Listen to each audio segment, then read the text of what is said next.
Next double dad method. നമ്മളൊരു binary നമ്പറിനെ അതിൻ്റെ ഡെസിമൽ ഇക്വലൻ്റായിട്ട് കൺവേർട്ട് ചെയ്യുന്ന വേറൊരു മെത്തേഡാണ് ഡബിൾ ഡാഡ് മെത്തേഡ്. ആ മെത്തേഡെന്ന് പറയുന്നത് നമ്മൾ നേരത്തെ പഠിച്ച ഓരോ നമ്പറിനും താഴെയായിട്ട് അതിൻ്റെ ഡെസിമൽ വെയിറ്റ് എഴുതിയിട്ട് പിന്നെ സീറോയ്ക്ക് താഴെ വരുന്ന ഡെസിമൽ വെയിറ്റിനെ ക്രോസ് ചെയ്യുക, അത് കഴിഞ്ഞിട്ട് പിന്നെ അത് ആഡ് ചെയ്യുന്ന, ഇങ്ങനെ ഈ ഒരു പ്രോസസ്സിനേക്കാൾ കുറച്ചുകൂടി സിമ്പിളാണ്. നമുക്ക് ഒറ്റ സ്റ്റെപ്പിൽ ഇതിൻ്റെ ഡെസിമൽ ഇക്വലൻ്റ് കണ്ടുപിടിക്കാൻ കഴിയും.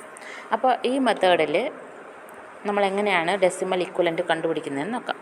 അതിന് വേണ്ടിയിട്ട് നമുക്ക് ആ നമ്പർ തന്നിരിക്കുന്ന ബൈനറി നമ്പറിനെ അതേപോലെ എടുത്തെഴുതുക. ഒരു റോയിൽ അതേപോലെ സ്പേസ് ഇട്ട് എഴുതണം, കാരണം ഒരുപാട് അഡീഷനൊക്കെ വരുന്നുണ്ട്. സ്പേസ് ഇട്ട് ആ ഓരോ നമ്പറിനെയും ഓരോ റോയിൽ എടുത്തെഴുതുക. എന്നിട്ട് ഫസ്റ്റ് സ്റ്റെപ്പ് എന്ന് പറയുന്നത് നമ്മുടെ ഏറ്റവും ലെഫ്റ്റ് മോസ്റ്റായിട്ട് കിടക്കുന്ന നമ്പർ എടുക്കുക. ആ നമ്പറിനെ അതിൻ്റെ ഡബിൾ എടുക്കുക. അപ്പോൾ ഏറ്റവും ലെഫ്റ്റ് മോസ്റ്റ് കിടക്കുന്ന നമ്പറിൻ്റെ ഡബിൾ എടുക്കുക. ആ ഡബിൾ എടുത്തതിന് ശേഷം രണ്ടാമത്തെ സ്റ്റെപ്പ് എന്ന് പറയുന്നത് ആ ഡബിൾ ചെയ്ത നമ്പറിനെ അതിൻ്റെ തൊട്ട് റൈറ്റിൽ കിടക്കുന്ന നമ്പറുമായിട്ട് ആഡ് ചെയ്യുക. അങ്ങനെ ആഡ് ചെയ്ത് കഴിഞ്ഞാൽ പിന്നെയും അതിൻ്റെ ഡബിൾ എടുക്കണം. ഇപ്പോൾ കിട്ടിയ നമ്പറിൻ്റെ ഡബിൾ എടുക്കുക. അപ്പോൾ നമുക്കൊരു ഡബിൾഡ് നമ്പർ കിട്ടിയല്ലോ. ആ ഡബിൾഡ് നമ്പറിനെ അതിൻ്റെ തൊട്ട് റൈറ്റിൽ കിടക്കുന്ന നമ്പറുമായിട്ട് ആഡ് ചെയ്യുക, പിന്നെയും ഡബിൾ ചെയ്യുക. എന്നിട്ട് ഈ പ്രോസസ്സ് ഇങ്ങനെ കണ്ടിന്യൂ ചെയ്യുക.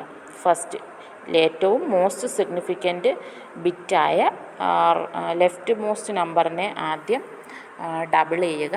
ആ ഡബിൾ ചെയ്ത നമ്പറിനെ അതിൻ്റെ തൊട്ട് റൈറ്റിൽ കിടക്കുന്ന നമ്പറുമായിട്ട് ആഡ് ചെയ്തിട്ട് വീണ്ടും ഡബിൾ ചെയ്യുക.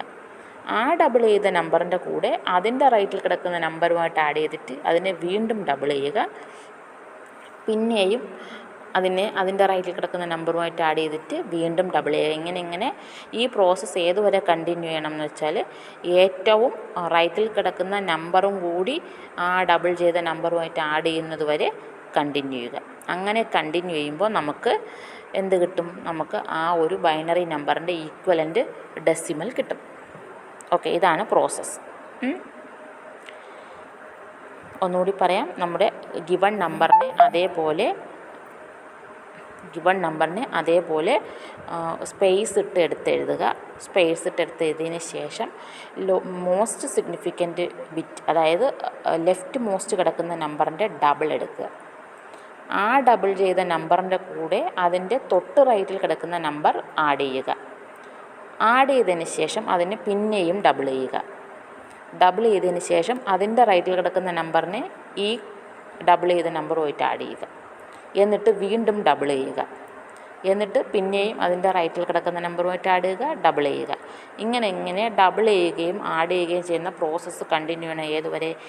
ഏറ്റവും ലീസ്റ്റ് സിഗ്നിഫിക്കൻറ്റ് ഡിജിറ്റും അല്ലെങ്കിൽ റൈറ്റ് മോസ്റ്റ് കിടക്കുന്ന നമ്പറും കൂടി ഈ പ്രീവിയസ്ലി ഡബിൾഡ് നമ്പറുമായിട്ട് ആഡ് ചെയ്യുന്നത് വരെ ഈ പ്രോസസ്സ് കണ്ടിന്യൂ ചെയ്യുക. അപ്പോൾ നമുക്ക് ആ ഗിവൺ ബൈനറി നമ്പറിൻ്റെ ഡെസിമൽ ഇക്വലൻ്റ് കിട്ടും. ഓക്കെ, നമുക്കൊരു എക്സാമ്പിൾ നോക്കാം. അപ്പോൾ കുറച്ചുകൂടി മനസ്സിലാവും. 11001 ടു ദ ബേസ് 2 എന്ന് പറയുന്ന ബൈനറി നമ്പറിനെ നമുക്ക് ഡബിൾ ഡാഡ് മെത്തേഡ് ഉപയോഗിച്ച് ഡെസിമൽ നമ്പറായിട്ട് കൺവേർട്ട് ചെയ്യണം. അപ്പോൾ നമ്മൾ എന്ത് ചെയ്യുക? ഗിവൺ നമ്പർ 11001 എന്ന് പറയുന്ന നമ്പറിനെ അതേപോലെ എടുത്തെഴുതുക. എന്നിട്ട് ഫസ്റ്റ് സ്റ്റെപ്പ് എന്താണ്? ലെഫ്റ്റ് മോസ്റ്റ് കിടക്കുന്ന നമ്പറിനെ ഡബിൾ ചെയ്യുക. ആ ഡബിൾ ചെയ്യുമ്പോൾ നമുക്ക് 2 എന്ന് കിട്ടും. ലെഫ്റ്റ് മോസ്റ്റ് കിടക്കുന്ന നമ്പർ 1 ആണ്, അതിന് ഡബിൾ ചെയ്യുമ്പോൾ നമുക്ക് 2 എന്ന് കിട്ടും. ആ 2 കിട്ടിക്കഴിഞ്ഞാൽ അതിൻ്റെ കൂടെ അതിൻ്റെ തൊട്ട് റൈറ്റിൽ കിടക്കുന്ന നമ്പർ ആഡ് ചെയ്യുക, ദാറ്റ് ഈസ് 1 ആഡ് ചെയ്യുക. 1 ആഡ് ചെയ്യുമ്പോൾ നമുക്ക് എന്ത് കിട്ടും? 3 എന്ന് കിട്ടും. 3 കിട്ടിക്കഴിഞ്ഞാൽ ഉടനെ അതിനെ ഡബിൾ ചെയ്യണം. അപ്പോൾ എത്രയാണ്? 6. ആ 6 എന്ന് പറയുന്ന നമ്പറിൻ്റെ കൂടെ അതിൻ്റെ തൊട്ട് റൈറ്റിൽ കിടക്കുന്ന 0 ആഡ് ചെയ്യുക. 0 ആഡ് ചെയ്യുമ്പോൾ പിന്നെ നമുക്ക് 6 എന്ന് തന്നെ കിട്ടും. 6 കിട്ടിക്കഴിഞ്ഞാൽ പിന്നെ ഉടനെ അതിനെ നമുക്ക് ഡബിൾ ചെയ്യണം. ഡബിൾ ചെയ്യുമ്പോൾ നമുക്ക് 12 എന്ന് കിട്ടും. 12 കിട്ടിക്കഴിഞ്ഞാൽ പിന്നെ അതിൻ്റെ കൂടെ അതിൻ്റെ തൊട്ട് റൈറ്റിൽ കിടക്കുന്ന നമ്പറായ 0 ആഡ് ചെയ്യുക. 0 ആഡ് ചെയ്യുമ്പോൾ പിന്നെയും നമുക്ക് 12 എന്ന് തന്നെ കിട്ടും. അത് 12 കിട്ടിക്കഴിഞ്ഞാൽ ഉടനെ അതിനെ പിന്നെയും ഡബിൾ ചെയ്യണം. ഡബിൾ ചെയ്യുമ്പോൾ നമുക്ക് 24 എന്ന് കിട്ടും.